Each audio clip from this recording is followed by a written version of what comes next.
The quiet storm, why this week will change everything, even if you don't see it coming.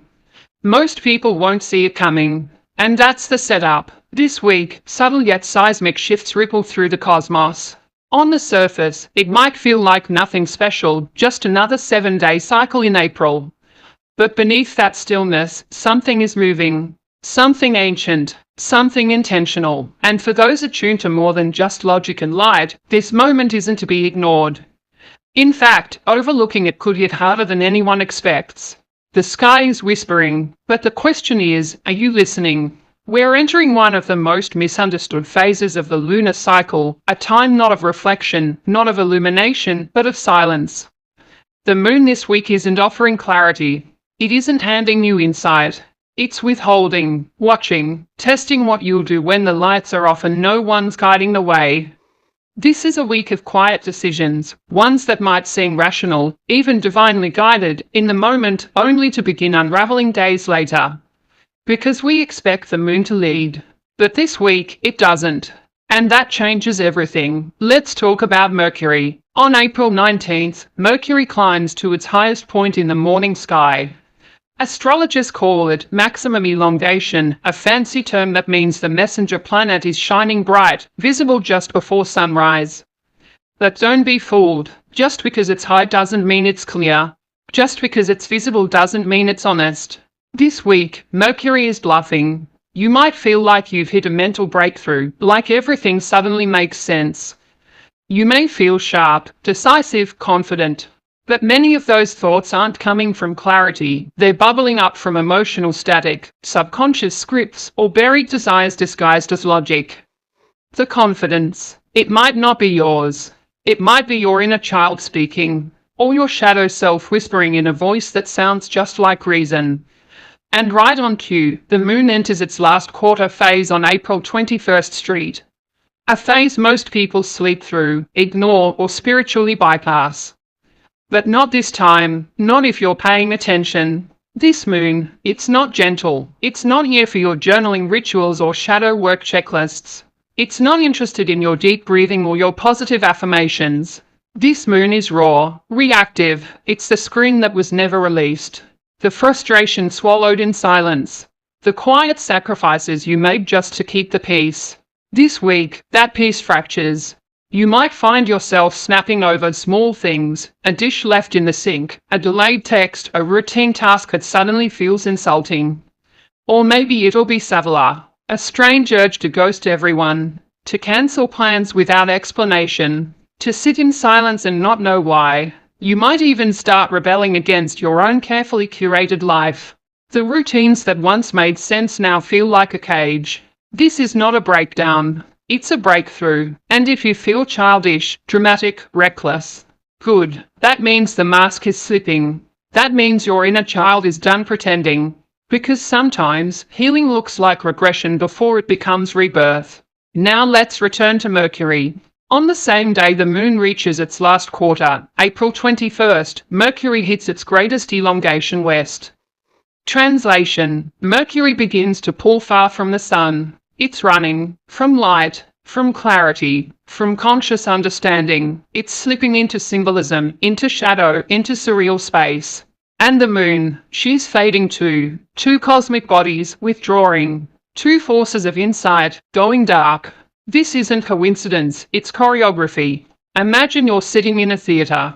The spotlight shuts off. The house lights dim. Mercury steps off stage. The moon retreats behind her curtain, and you're left sitting in the audience, surrounded by silence, by shadows, by the echo of your own thoughts. That's this week. Clarity won't shout. It will whisper. It will show up in déjà vu, in symbols, in passing comments that seem too pointed to be random. You may find yourself waking in the hours before dawn, between 3 and 5 a.m., heart racing, staring at the ceiling, knowing something's shifted but not knowing what. That's not just insomnia, that's transmission, because those early morning hours are the veil-thin window when planetary energies bleed into your nervous system. Traditional Chinese medicine calls this liver time, when stored emotions like anger and frustration stir. Energetically, though, it's the moon and Mercury pressing against the glass of your subconscious. During those hours, your defenses drop. The real messages can come through. You're not distracted, you're not performing, you're just open. And what comes through might be a dream, a memory, a flash of understanding that makes no logical sense but feels absolutely true. So if you wake up during those hours, lie still. Don't scroll, don't resist. Let your mind drift, because some of the deepest truths this week won't arrive in daylight. They'll slip in under cover of night, when no one's watching but your soul. And then comes Venus. On April 24th, Venus reaches her greatest brightness, beaming in the early morning like a celestial torch. It might look like just another star, but it's not. It's a reckoning. Venus doesn't just govern love or beauty. She governs values, what we tolerate, what we pretend to love just to stay comfortable. And when she shines this brightly, she exposes what's been hidden behind filters.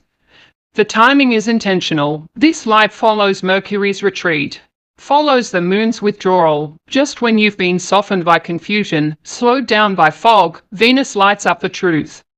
Not to punish, but to wake you up. That relationship you've been clinging to that's draining you. That job that's tolerable but soul-crushing. That version of yourself you pretend to be. It all gets lit up. And it won't be subtle. It'll feel like a spotlight is on you, but it's not the world watching. It's you finally seeing yourself without distortion. And then, something stranger still. You may feel like you're underwater. Like your thoughts are a few beats behind your body. Like time bends, thoughts glitch, logic fails. That's not stress. It's not distraction. It's not failure. It's filtration. The moon is dimming. Mercury is retreating. Venus is flaring. Your mind is foggy because your consciousness is being shielded, held in a temporary gate. Not to lock you out, but to protect what's trying to emerge. You might feel like you're on the verge of remembering something important, only to lose it. You might sense you're close to clarity, only to watch it slip. That's not dysfunction. That's timing. You're not supposed to fully understand this week. Not yet. Your higher self is using a new language. One made of metaphor, symbol, feeling, sensation, not logic. This is not confusion. It's preparation. Because once the moon begins her climb again, once Mercury completes its arc, once the cosmic fog lifts, what you see will change you. And if the fog hadn't slowed you down, you wouldn't have been ready for it. You're not behind. You're not broken. You're being rerouted through stillness, through slowness, through silence. So if this week feels empty, trust that it's full. If it feels quiet, listen more closely. If it feels surreal, you're exactly where you're supposed to be. Because the universe doesn't introduce change with fireworks.